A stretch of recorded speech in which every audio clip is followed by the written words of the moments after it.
Apple's new parental controls can limit who kids can call, text and FaceTime and when. An update to Apple's iOS operating system, out today, will give parents a new set of tools to fight back against kids' iPhone addiction. With the release of iOS 13.3, parents will for the first time be able to set limits over who kids can talk to and text with during certain hours of the day. These limits will apply across phone calls, messages, and FaceTime. Parents can also apply a different set of limitations on calls and messaging during the child's permitted screen time and their downtime hours. In a new communication limits section of Apple's screen time in settings, iPhone users can set limits based on their contacts.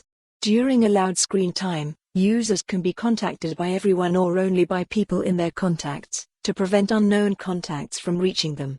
And during downtime, they can opt to either be contacted by everyone or only by designated contacts. And if this is set up under Screen Time's parental controls, parents get to choose who can contact their children and when and vice versa. During downtime, parents can also designate which particular contacts the child can message and call, like only mom or dad, for example. In practice, this means parents could stop the child from texting friends late at night or during the school day, by scheduling downtime to run. To clarify, downtime doesn't necessarily mean nighttime, it's just any time you only want designated apps to be available, and only calls to get through. The feature also allows parents to manage the child's iCloud contacts remotely, which makes it easier for parents to share important numbers with their child. But it also puts parents in full control of the contact list, so only they can edit it.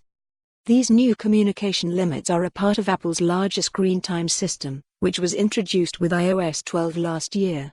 The system allows iPhone owners to schedule time away from their screen, set time limits on apps, view usage and activity reports, and more. Many parents have already leveraged these controls to more strictly limit how their children used their devices, including by setting limits on individual apps they wanted to block, like games, as well as by configuring downtime hours. In addition, parents could set times when the child's device could not be used at all. Apple isn't the only tech company that's been rethinking how to address consumers' often dysfunctional relationship with technology.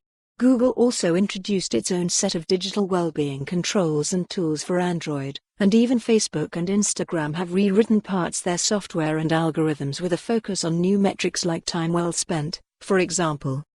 While Apple's screen time may have worked well for younger kids, teens quickly found and shared loopholes. And for more on this story, visit the news article link.